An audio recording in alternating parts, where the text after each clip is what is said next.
Well, good afternoon, everyone. Thanks for being with us in the afternoon session. Always after lunch is a bit tougher, but always after lunch also the speakers are more nourishing. So we are going to have a very interesting collaboration and contribution from Dr. Chamu Kuppuswami. She's an interdisciplinary researcher with primary interests based in international law. Her research topics include global commons, commons governance, property rights, right to development, decolonizing international law, common heritage of mankind, access to medicines, patents, traditional knowledge, cultural heritage, bioethics, arts as method, and security. So, as you may understand from this list of topics, her research interests are very wide. I think I have rarely ever met a scholar with such a passion for different paths of knowledge and such a big talent to manage to gather them all together in meaningful ways. So I am really very glad she is here with us. And her contribution to this symposium this afternoon is titled Devadasi Property Ownership, Understanding Customary System of Land Ownership in India and its Relevance to Development Goals. Please. Right, thank you very much, Wendy. And yes, thank you very much for being here today. I'm going to try and speak as slowly as I can. Okay. The land is the free gift of the gods. The English did not bring it with them in their ships, did they? The country belongs to its inhabitants, who were placed in it by the gods. The English understood this well enough in their own country. Why have the Hindus and Mohammedan laws then been interfered with and overturned? This is a very small excerpt from a book called The Young Zamindar, written by Shushi Chandar Dutt. And this was in the early 19th century. And he was one of the first Indian writers in English. And I got hold of a copy of it because the Indian Academy of Literature, Sahitya Academy, then did a reprint of it in what they call the Rare Book series. So it's quite significant, I think, in many ways. I think there are sort of three key concepts that you can take away from this very short paragraph. There's a reference to the land, yeah, and there's a reference to the country, and there's a reference to Hindu and Mohammedan laws. So from that, I abstract it as the country referring to territory, and then the land referring to the land. We all know what it looks like. It's very much a tangible thing. At the moment we're all sitting on it, our buildings are, so it's a very present thing. Whereas territory is quite a construction. Yeah, it's actually land, but it's the perspective in which you look at it. And then, slightly more complicated to understand is the notion of custom. Yeah, especially identifying custom is actually quite difficult. So let's look at the first two terms then, territory and land. Yeah. So we understand land. We understand it as a geographical entity. We understand it as a physical thing. Yeah. But let's say from a legal point of view, we also have the same term land, but our engagement with the concept of land becomes quite different. Now here is where I want to introduce two different concepts based on the physical land itself, is that if it is from a national legal point of view, okay, let's take the example of Mexico, then you and me, not me I think, you can buy property over here, okay? So that means you're having certain rights over whatever you have bought, yeah? Now when the Spanish first set foot over here, it's the same land, okay, which perhaps in very similar ways to how you own land now, was owned by somebody who was living in that, was it Yucatan when they first came? The Spanish, is it? Okay, so at that point someone would have actually had that land, but for them, they looked at it as territory. Okay, so from an international law point of view, whatever we call as land becomes the term territory.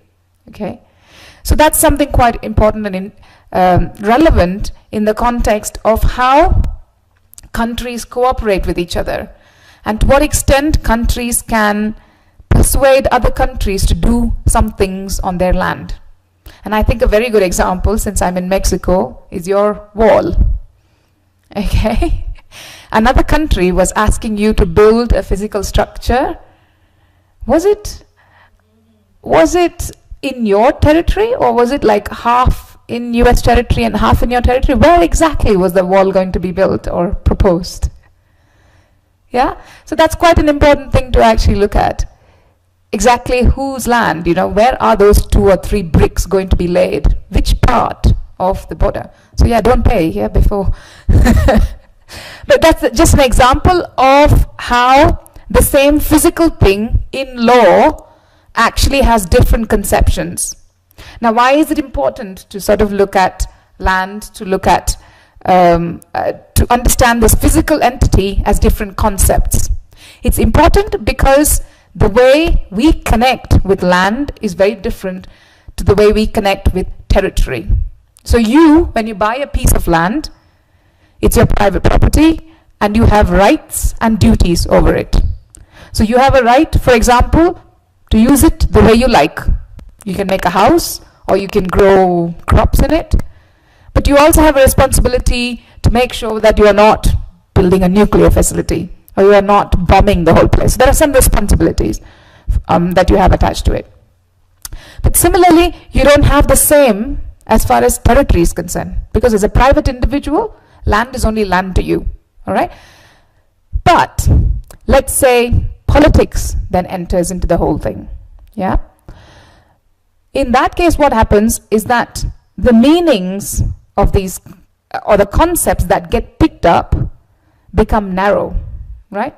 It may be your land, but let us say, let's take the example of the 1990 war between the world and Iraq. Yeah, so we know what happened then. There was Iraq, there was Kuwait, 2 different countries, and Iraq essentially sent troops to go into Kuwait. And what they did was they went from one land to another. They went from one territory to another. Okay, so for them it was purely a territorial acquisition, and territory is super important in the context of countries. Okay, because in international law, one of the 4 requirements for being a nation state is that you have to have a territory. Yeah, you have to have a population, you have to have a territory, you need to be able to have a government to govern it. So with that sort of background setting, yeah, because my talk is really about critically looking at how rights and obligations are divided on land, and also how division of these rights and obligations will contribute to development goals. Okay, let me go back to that 3rd term that I started putting out there, which is custom. Yeah, and I'm going to stay with that paragraph from Shushi Chandra Dutt. So the context there is about English colonization or British colonization of Indian territory. Yeah, and it wasn't technically Indian territory because at that time they were all different kingdoms which only in around 1947 came together as India. But for ease, I'm just going to refer to it as India, right? So when you take custom, yeah, there was a reference in that quote on Hindu and Mohammedan laws have been interfered with and overturned. So there was Hindu and Mohammedan laws, and the English took over the territory, and then they replaced the English and the Mohammedan laws with English law. Okay, so that's the context. Now, custom. Now, customs can be of, various types. If in your family you had a long tradition of eating a particular thing, that's also called a custom. Yeah. So there's customs for everything. So similarly, in law, we also have something called custom or customary law. And what I'm referring to when I talk about custom is in the context, legal context. So I'm talking about customary laws, right? So what I'm trying to get at now is what exactly is customary law? Yeah. So as far as the Hindu is concerned, I'm just taking an example, okay? It could be Christian, it could be Mohammedan, it could be Jain, it could be maybe atheist. I'm not sure. I haven't thought about it that way. But let's just look at, customary laws from the perspective of how it's divided according to religion. So for a Hindu, English law is customary law of the English. Okay? But for the English, Hindu law is customary law of the Hindu. So this is a very simple concept to understand. Yeah?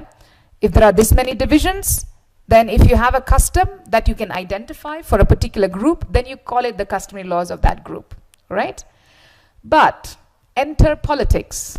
And this is what actually happened in the last 300 years, and this is what I'm investigating in all of this whole paper itself, is that when the English came into India, Hindu and Mohammedan laws, this was the largest population, okay, became customary law, and law, as in just law, became English law, right? So now you can see the shift from from two different customary laws, right, interacting with each other, and because of power, one of them becomes the law and the other becomes relegated to the customary law.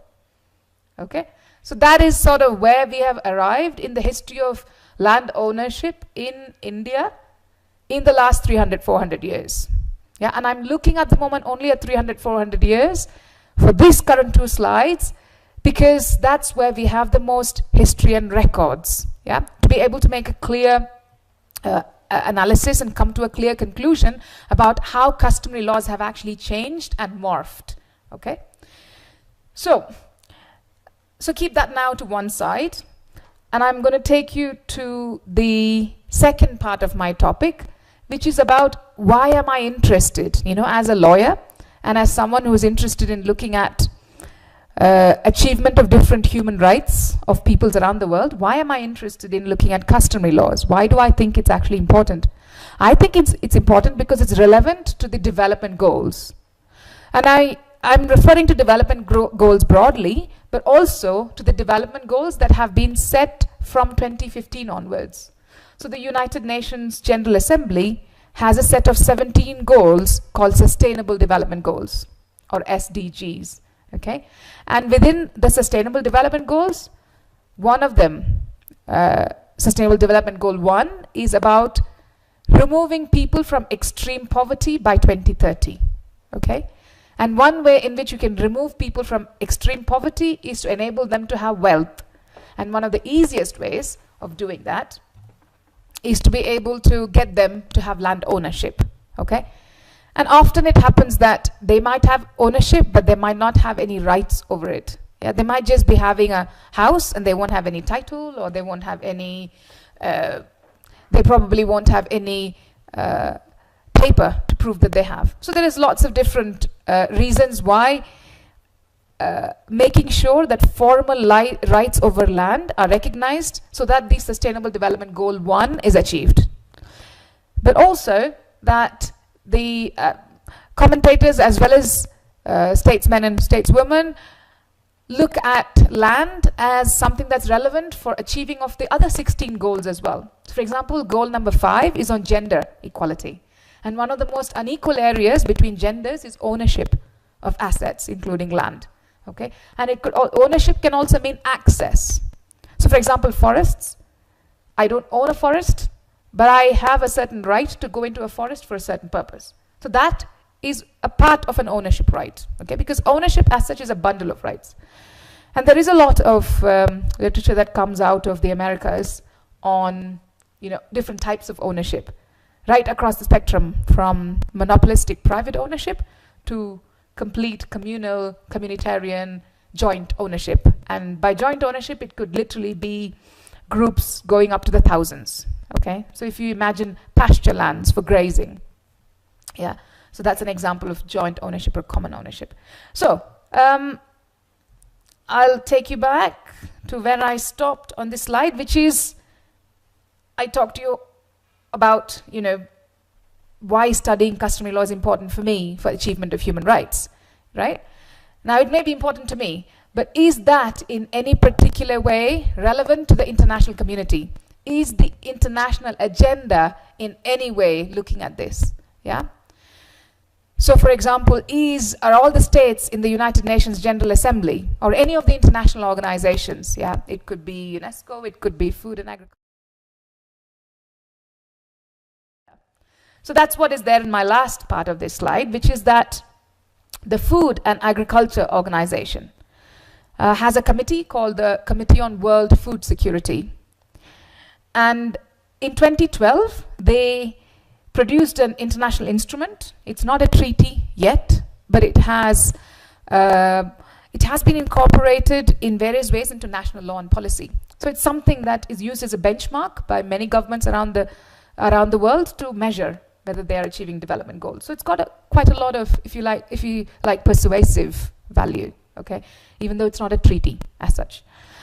So this is called the VGGT. I didn't put the expansion over here, we can discuss that later. The VGGT essentially says, and this is the first ever instrument in the history of international law to talk directly about land and governance. Yeah. Now, why is it the first ever international instrument? Land has been there ever since, we've ever been there. That's because land is equal to territory, is equal to, it's a sovereign issue of the government, okay? It's a sovereign issue of states. International law, if it interferes with land matters, it means it's interfering with the independence and autonomy of a nation state. So it goes against the grain of international law to actually put out an international law instrument which says this is how the government should deal with their land. The government should actually give all the indigenous people and tribal people 5 acres of land. They cannot say that in international law because you're essentially legislating, yeah, undemocratically legislating from the outside for matters that are purely reserved for internal matters, okay? That is a huge leap now. The fact that in 2012, all of the members of the Food and Agricultural Organization, which is equivalent to the membership of the United Nations, that's about 200 plus members, did come around the table and say, we are committing ourselves to what's called responsible governance of land. Okay? So we are going to look at how, together as a whole, we have put together these principles. We're going to look at how, in our countries, we are responding to governance. Now, there's another very interesting part in terms of part to discuss, which again is not part of this paper, but I'll throw it out here because it's quite interesting, and who knows, because we are such an interdisciplinary group, you might be interested in that part. The word responsible governance is very important, yeah? And for those of you who might have come across, international aid or development programs by the World Bank and all of that, the term that's used is good governance over there, okay? Now, there's a huge difference between good governance and responsible governance. Good governance is about saying what is good. It's about flying in an expert from the UK into India to say this is how your rivers should be managed. This is how your water problem should be managed. Whereas responsible governance is actually to say, you know best what to do, what's suitable, and do it. And the instrument goes even further to say, no, the government doesn't know best. The people who have managed these lands know best. The cow herds and the goat herds and the sheep herds that have been managing pasture land since ancient times know how to regenerate that land and how to be able to contribute to food security. So all of this is captured within the concept of responsible governance. And the VGGT stands exactly for this. It's voluntary guidelines for the governance of responsible governance of tenure of land, forests and fisheries in the context of national food security. It's a huge title. That's why I didn't put the whole thing there. Anyway, so the long and short of that little discussion there was that the international agenda is valuing customary rights and is basically giving a nod to say that every effort government takes to ensure customary rights are secure, informal rights are secure, will contribute directly to the achievement of sustainable development goals by 2030. Okay, so that's a huge step. So this then leaves room for policymakers, for us academics, to take this on board and to see what actually needs to be changed in order to make sure that land, for example, is not grabbed by anybody who wants to buy large tracts of land to do intensive agriculture. It's very important that your Kenyan woman having 1 acre of land does that traditional form of rotatory agriculture, or your Ethiopian man grazing the pasture lands is actually able to follow what he has done for a long period of time, and that needs to be secured. Okay, and the law in Ethiopia, the law in Kenya, the law in Mexico should be responsive to BGGT. Okay, in all of this,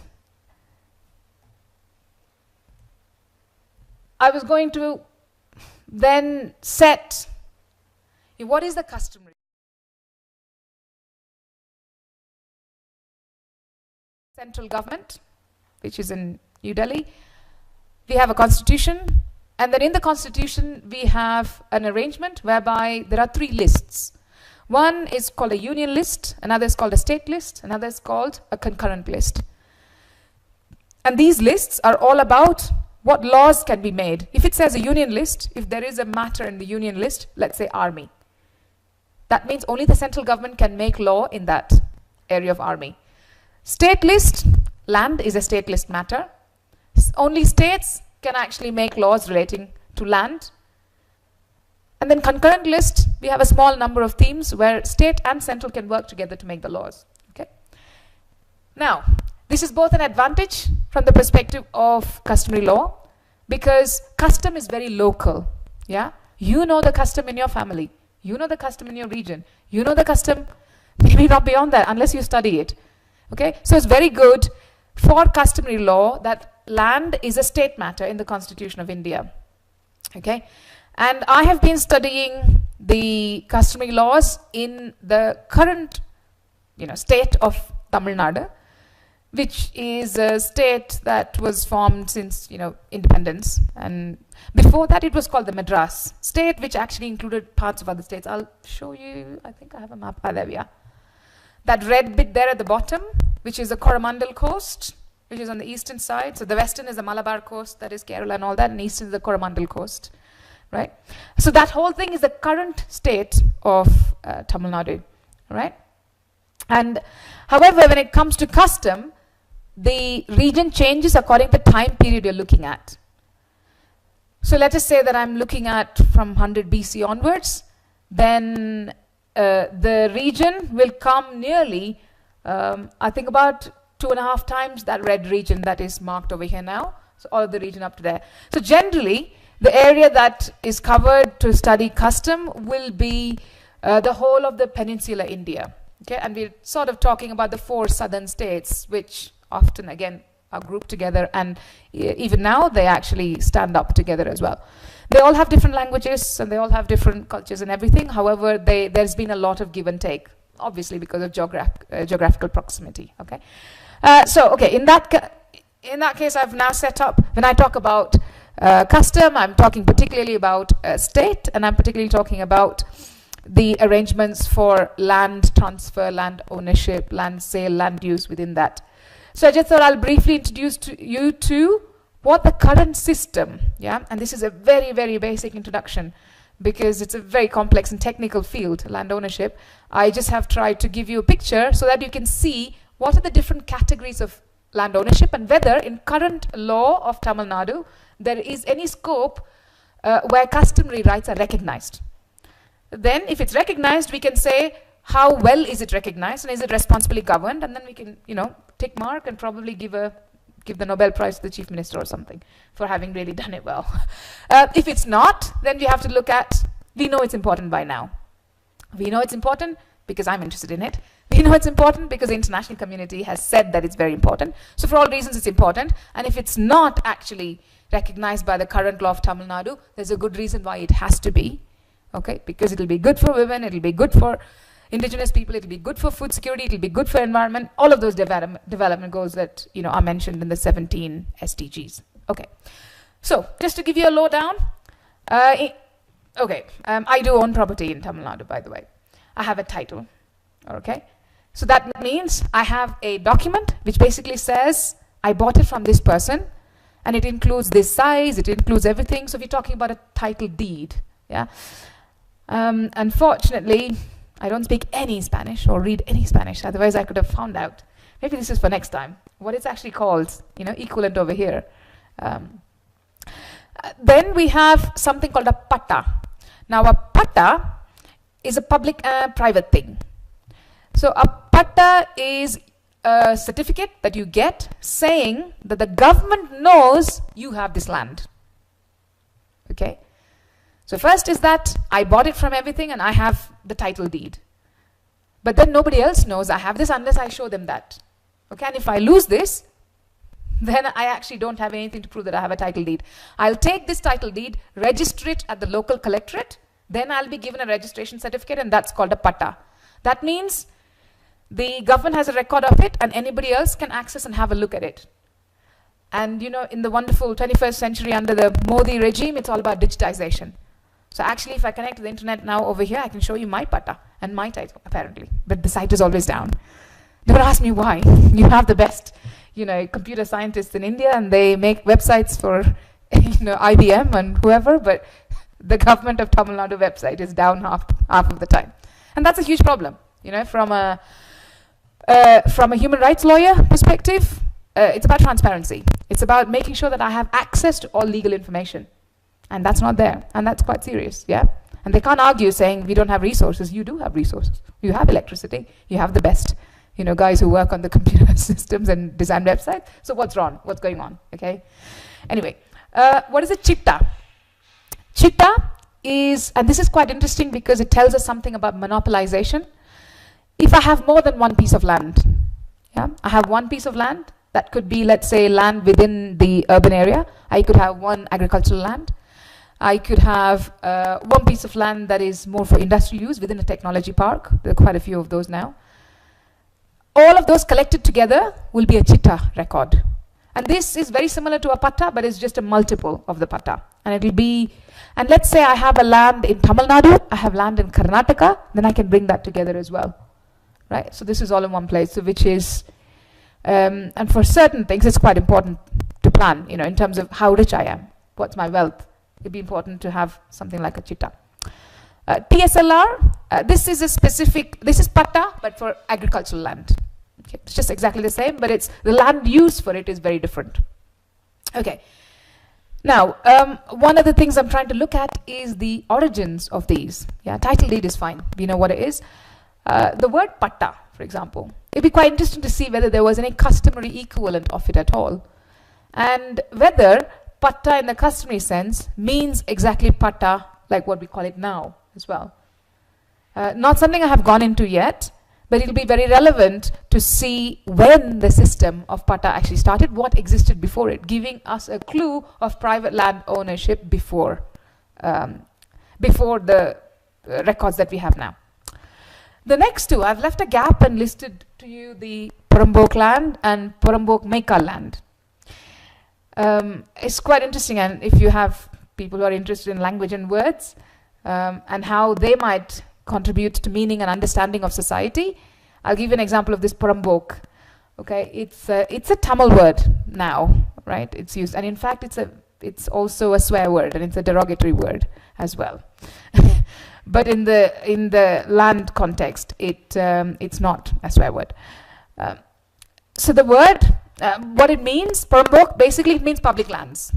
Okay, the government actually owns Purumbok lands, and Purumbok Meikal is Purumbok lands or public lands that is used for the particular purpose of pastures. Okay, and Purumbok land may not be used for anything. It's equivalent to land that is undeveloped, but that which belongs to public. To the public purse, and it can be used for development projects. Okay. Now, Purumbok Meikal land is used specifically for grazing, and it's actually used by those who have a pastoral lifestyle. So cows, in North India it could be camels, in South India there's like ducks, so there's duck pastoralism, which is quite interesting. So that's the only difference between these two. Now, the word Purumbok, the word bok is nothing but a corruption of the word book. Okay, and Puram is actually a 2,500-year-old word for outside. Okay, outside of. In fact, it's found a lot in Sangam literature as Puram and Aham. And Aham is inside, Puram is outside. The Sangam literature, which is about, the earliest is 2,500, and then you have even going before that a number of years, and it's a body of literature, but it's also a body of governance. In terms of the material it has, it talks about governance in that period and everything. But and Puram sort of comes from there. And if you put Puram and book then together outside of the book, now what book are we talking about? The book that the British started to record revenues of agricultural land. Right? So essentially, anything that was not considered productive for agriculture is what is called Purambok. Yeah? So studying Purambok and Purambok make our land, and to see whether the rights of, let's say, the pasture people on Purambok make our land has been preserved or not, tells us whether the government of Tamil Nadu gives enough importance to customary rights or not. Right? So within this whole system of the current land ownership and governance, you already have some aspects of customary law. Okay, so that's the kind of conclusion I want to say from here. And Wendy, how much more time have I got? 10, 15. Okay, then I'll finish comfortably. Right. Okay. That was the modern, system that we have. Now I'm going to talk to you a little bit about what do we have in custom. This is again a very broad brush, bird's eye view of the landscape of customary rights, but there are lots of gaps in it as well, and that's why it's interesting. We need to fill all those gaps. It's important to fill all those gaps. But we have some kind of material out in the literature, but even more material that's been buried in various different sources. It could be material that we can directly read, but we are not actually reading, because as you can imagine, as a practicing lawyer, none of this is going to be relevant to me. Yeah. So most of the legal minds and legal brains don't necessarily go towards here. So you might actually have materials, library just waiting for you to look at, and we've not actually looked at it because we've not really thought about customary law, customary rules as being important for achievement of any of our current economic or social development or cultural goals. That's why. Okay. Anyway, so I think there is a lot of scope here. Spending even a couple of weeks in the British Library gave me a lot of stuff. I, by the way, work in the UK, have been doing so for the last 18 years, but I also work in India, and I'm there almost every 5 months. So, and yes, it's much easier to work in the British Library than it is to get access to libraries in India, which is such a shame. And it might take a whole lifetime to actually even change that, let alone find out customary laws. Anyway, so in Tamil Nadu, I think we can divide it into sort of 4 chunks, how we look at customary land rights in Tamil Nadu. So first is kingly rights. Yeah, anything before 1000 AD, you can make sense of by understanding that all land ownership was with the king. Okay, whoever might be the king. There is a lot of literature. One of the most interesting people to read on this is Dharma Kumar, and she has written talking about the fact that the term ownership itself is not the correct concept for what rights the kings had over the land. Yeah, so it's purely stewardship. Yeah, is it patrimony, or I think there's a word called something patrimony in Spanish as well, isn't there? So it's something that is much more. It's not about you controlling it, but it's you taking care of it. So around that. So kingly rights, the ownership at that point was only stewardship.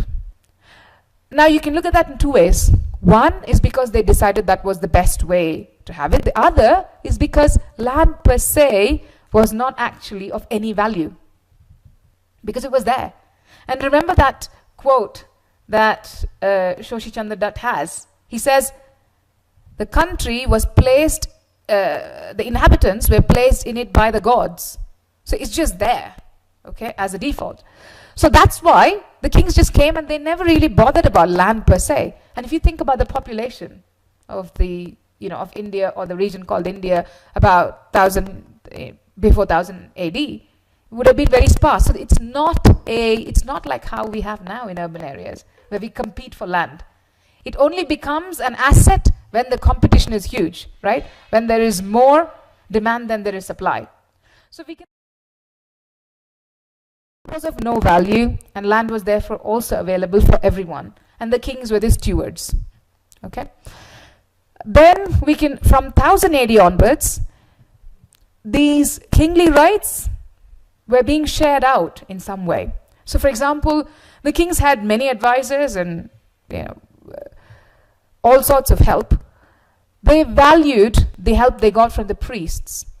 So when they were really happy, they would say, "Oh, you have the same rights as I have over this piece of land in this part of the kingdom." Okay.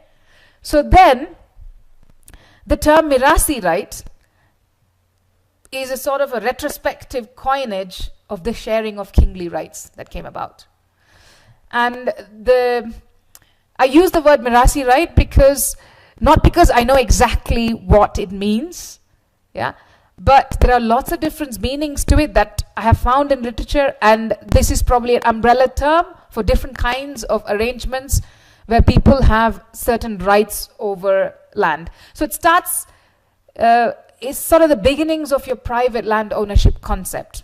But I think it's quite far away though from private land ownership, because there were much, much more responsibilities attached to mirasi rights than there were rights. Okay. For example, the right of sale may not necessarily have been there at all as part of mirasi right. I mean, we recognize in our current private land ownership that I can sell my land whenever I want, and nothing stops me. There's no encumbrance. But mirasi right was not like that. But anyway, so the kings, when they shared it out with some other people, that we can look at as mirasi. So that progressed, yeah. And then we quickly sort of move on to the 1800s, yeah. And this was exactly the time that Shoshi Chandra Dutt was talking about. There were major changes. You mean enter a new power, and consolidation of power was by building of wealth. And one of the first things that the British did was get the rights of revenue. And revenue at that time, and even now, Tamil Nadu is 40% agricultural. Revenue then was probably much, much more in the 1800s, purely agricultural perhaps. But at the same time, I believe there was also, like cotton, for example, in terms of it being, of course it was grown in those parts, but there was a separate industry to make cloth, etc., out of cotton. So that would have been another source of revenue, source of tax that the British had at that time. But agricultural revenue was part of the mix. That was one of the agendas of the British. It was the East India Company as well as the Raj afterwards as well. So that is the point at which land was given any value, right? So the origins of private ownership of land in India really is as late as the 1800s, yeah, not even earlier than that. And I've coined this term saying if you want to study the ownership system before, it can only be studied by understanding what happened at the point of colonization. And what happened was, I call it IWO, inadvertent land ownership, right? So, and the system that they put in place, there were 3 systems that were put in place for the whole of India, but in Tamil Nadu, it was the Rayatwari system that was put in place. So the Rayatwari was slightly different to Zamindari, and so Shoshi Chandra Dutt was in North. He was actually Bengali, which was also where Rayatwari system was in place, but the neighboring states had the Zamindari system. Most of India was covered by Zamindari, and a very small part in the northwest was covered by Mahalwari system. They were all different systems. The most progressive is the Rayatwari system, and that is also because what the British found in southern India, in Tamil Nadu, in Andhra Pradesh, in Karnataka, Kerala, was that there was quite an advanced system of land stewardship that was going on. So Thomas Monroe, who was the revenue policy head at that time, came up with his Rayatwari system, and it gave quite a bit of rights compared to the other 2 systems to the local Indian people. Right, so then moving on to post-independence 1947, we have, as far as property is concerned, for example, inheritance is completely covered by customary law. So we have a separate Hindu law, we have separate Mohammedan law, we have separate Christian law. And when I studied law school back in India, I studied all these, I studied Hindu law separately, it was all part of our syllabus. So it's very much, so this is definitely a recognition of the fact that customary laws related to land, it's not only land, matrimony also is covered by customary law completely in India, has a place in modern legal systems. Okay, so which I would say is like a tick when it comes to saying, does India recognize customary law in any way? It does, but then you have to look at the quality of what it does. Yeah. The devil, I suppose, is in the detail. Okay, I suppose then I come to the last part, which is, before going to that, I'm going to say, why am I looking at the example of the Devadasi?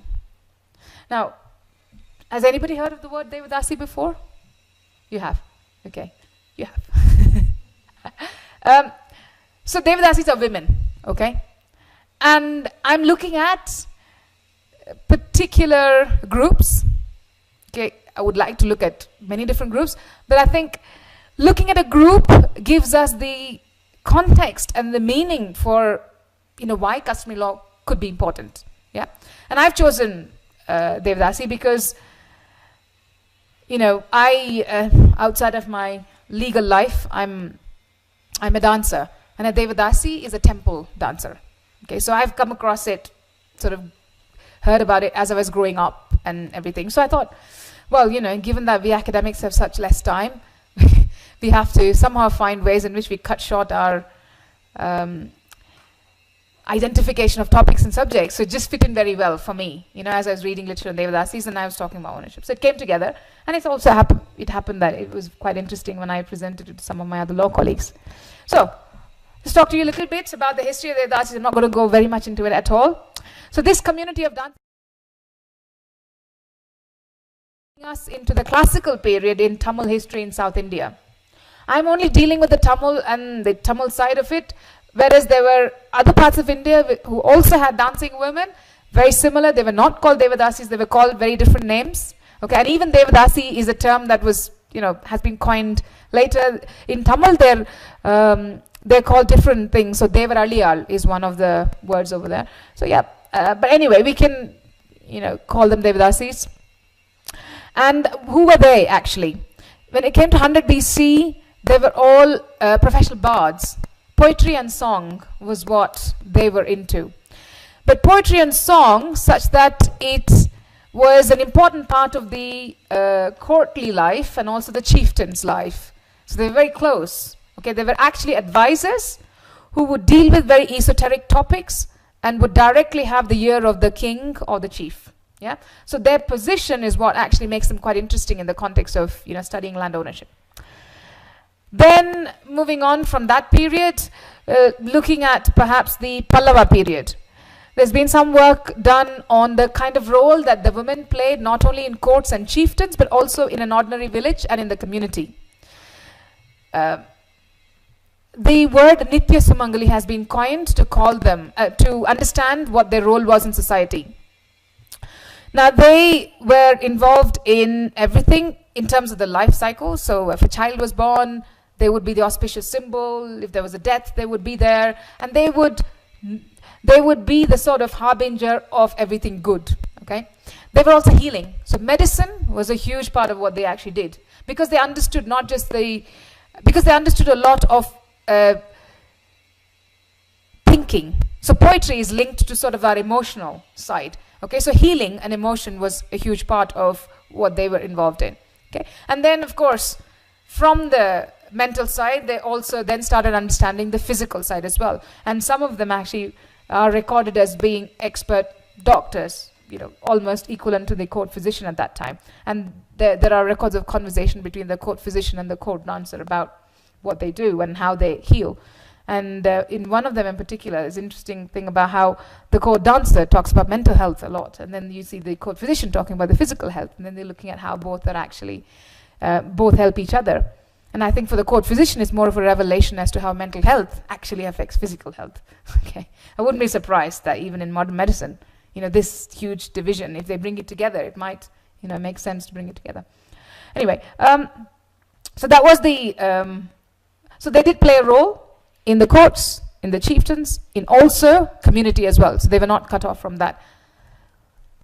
Medieval India, 700 years ago and onwards, they were quite powerful, okay, because if you can, you know, one strand of it, we can extrapolate. The next interesting thing I'll refer to you is in the second paragraph about how the temple dancer during the period of 1012 to 1044, for example, made large donations to the Tiruvarur temple, okay? And which means they are now kind of occupying the place that we would think of as wealthy people now, okay? So, I don't know, Bill Gates with his foundation has already been mentioned yesterday in terms of what kind of charitable activities they actually did. Yeah.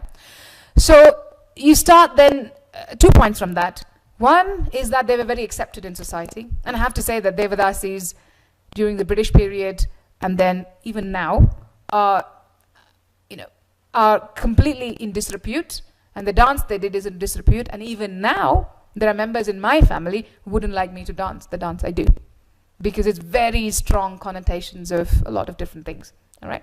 So that's why I mentioned the fact that look at the history and look at the place they have in history.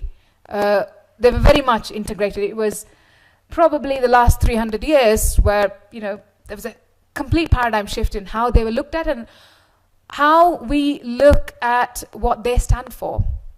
So just take the example of their role in healing. That has continued all the way through, yeah? The role in healing.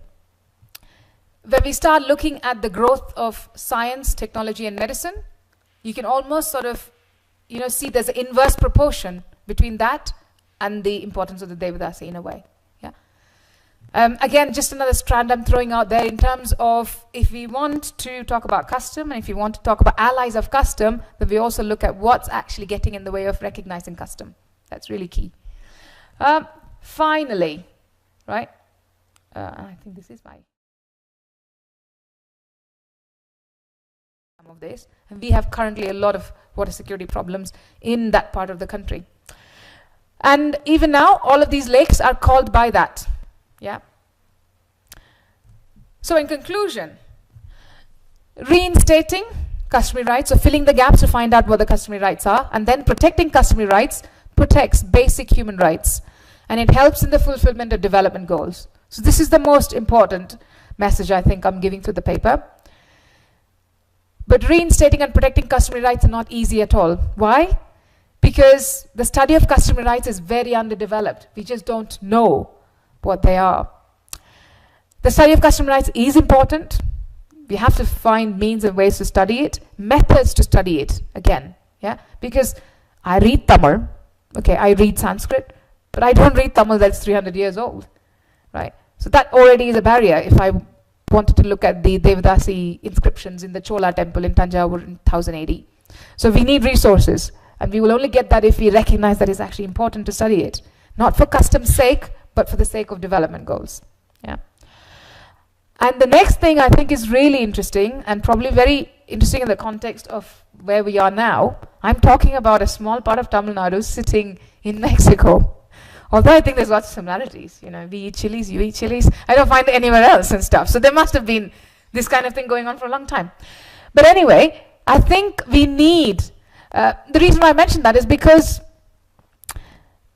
if there are countries and states that are interested in customary practices and laws per se, and I believe in Mexico you're very interested in studying indigenous, you're very interested in studying, and that's why we are where we are, then it's important to join forces to see how we can share methods, how we can share ideas, because that kind of sharing seems to have happened all through the centuries.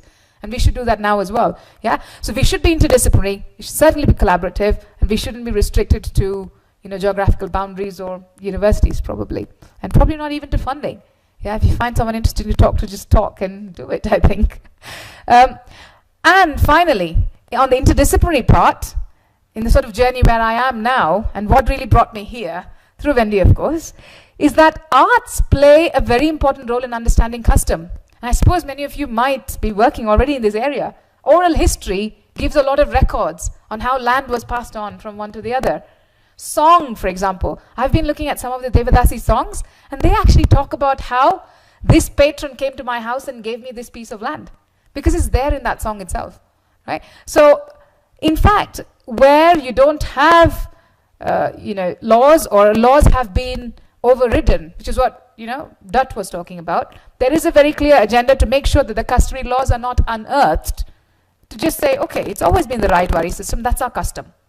I was, one of my researchers is in India, and he sent me a document after he interviewed a local government official and asked him about, tell me a little bit about what is the law here.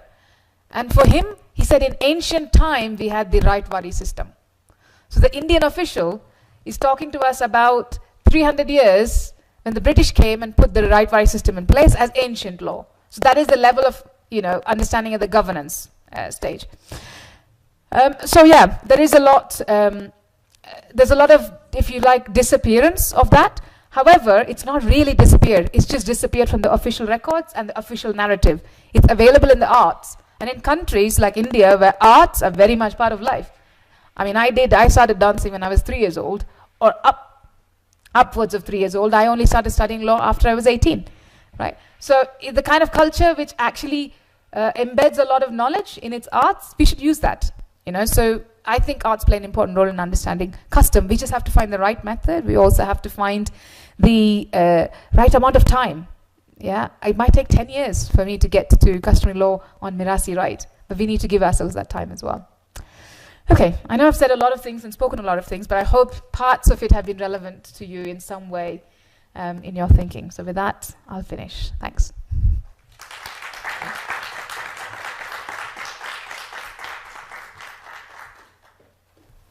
Well, we are lucky because we have a few minutes for questions and answers.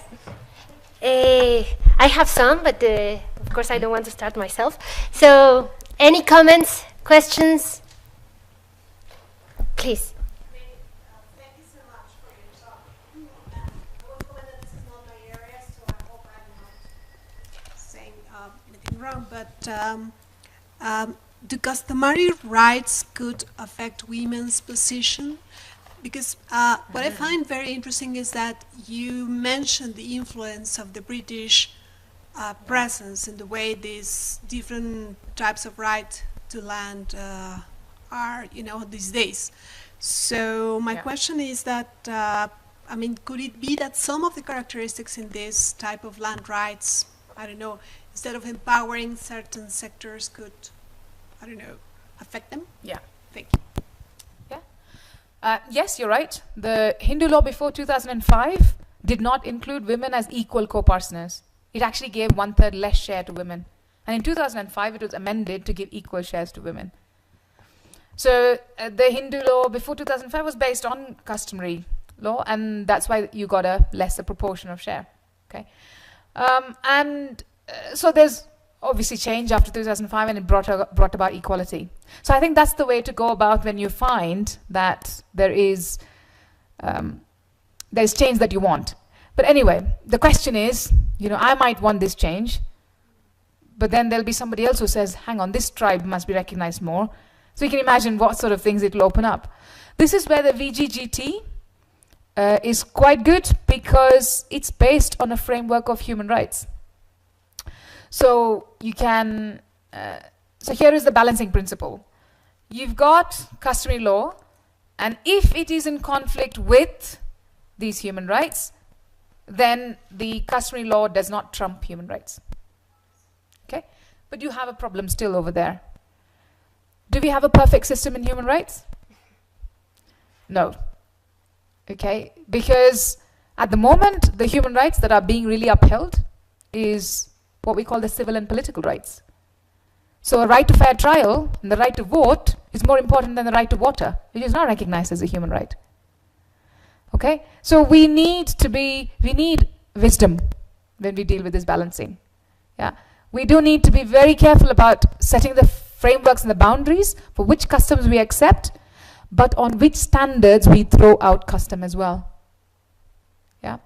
So that's why it becomes very interesting for us, but it's also very challenging. And it's a very difficult policy issue to deal with. Yeah. And there have been some good cases in the courts in India where some enlightened judges have really taken on this task to balance out custom and, I suppose, modern sensibilities, to put it better for want of a word. But yeah, are there any customs that help women? Do they empower women? I think that is where I was bringing in the Devadasi. That was one of the messages I wanted to give through that as well. Yes, it did empower. It empowered womanhood as opposed to women, I think.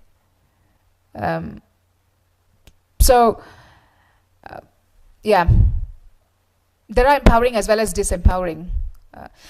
I think we should look at it as a whole as well, in terms of how we conceptualize women's rights. Because in India, now we have, I think, a whole spectrum of debate on women's rights. There are your very recognizable feminists. Then there are your recognition of women's rights that say that I have a right to say that I want to be oppressed, sort of thing. If you know what I mean. Giving the sort of example of Islam to say, look, I want to actually cover my head. Who are you to say that I shouldn't, and I'm liberated only if I don't cover my head and stuff. So that debate actually gets quite interesting. It's about the conception of women's rights and whether that part of international human rights law is even relevant to that certain parts of the world and certain parts of the culture. Yeah. So yeah, it's a very, very interesting area in itself. Thanks.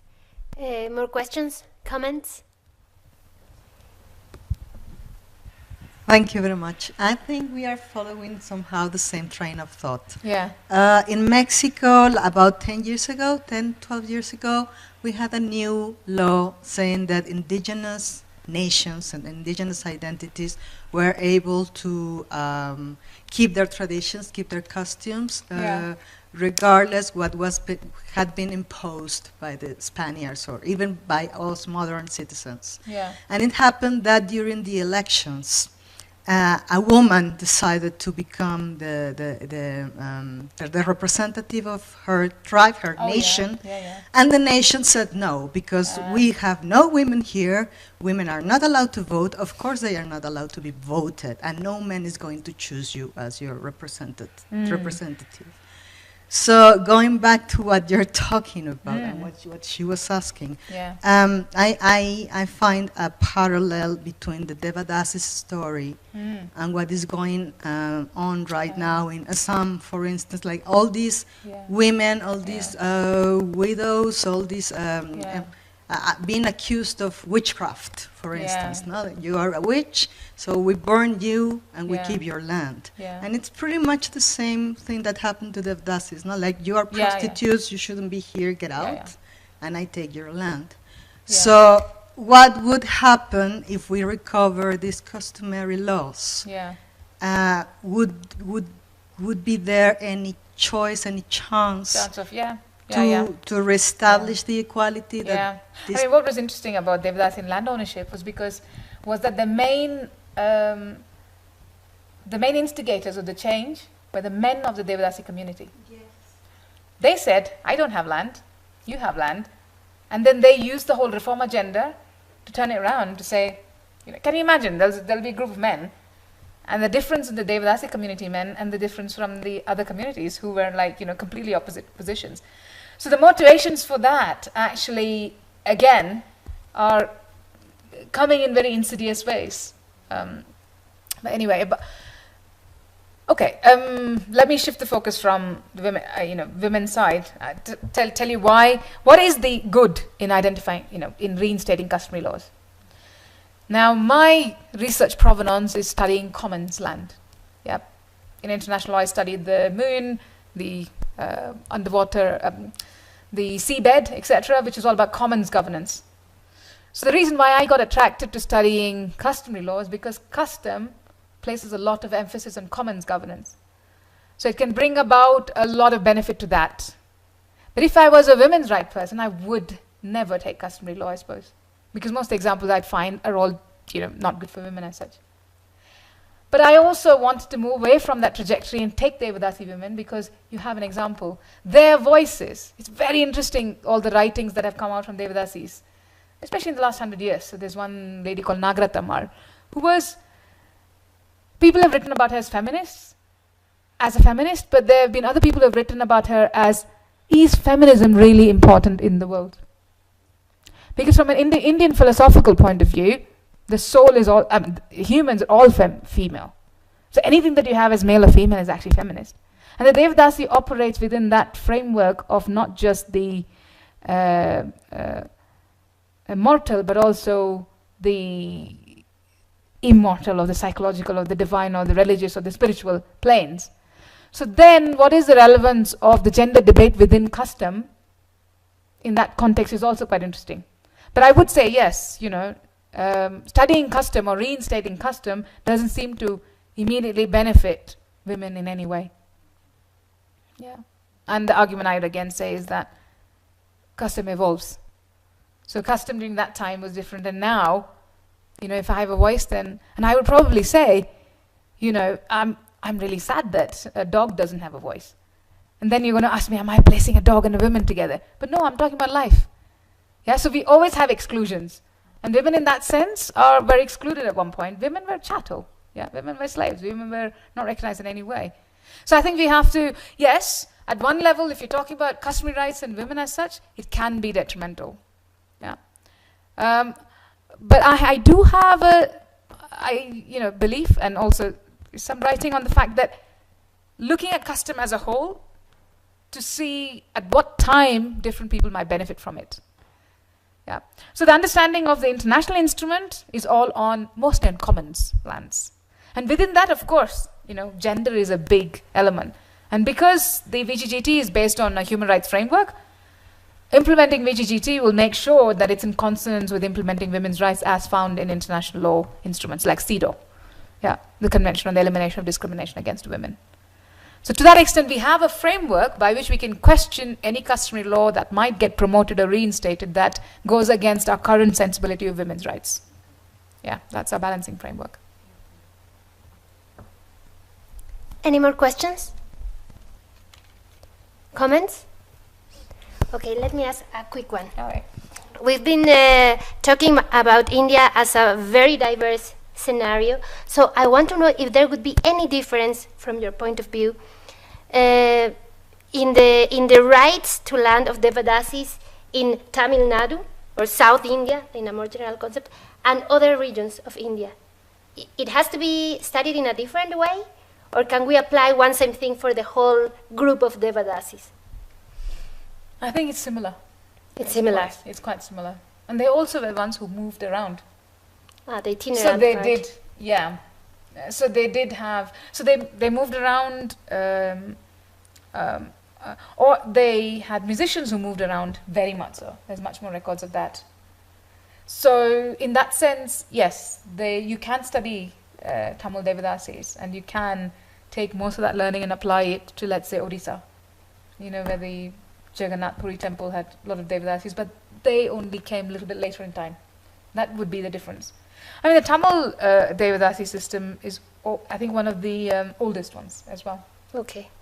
Well, now I want to ask if they moved around, how were they attached to the land they own? But maybe that's a different... Oh, they had an establishment. So they may have moved around for certain purposes, but they left behind people who would discharge their responsibilities to the land or take in the revenue that come from the land. So because they were an establishment. These are, I think you could look at Devadasis as like head of small companies. Well, now I feel like I want to ask more questions, but I think we can do that during the break. Thank you so much for this talk. We invite you to come back in 15 minutes to the presentation of the book of Dr. Amrita Bahari, and that will be the last activity of this day. So, thank you so much for now, and we'll see you in 15 minutes. Thanks.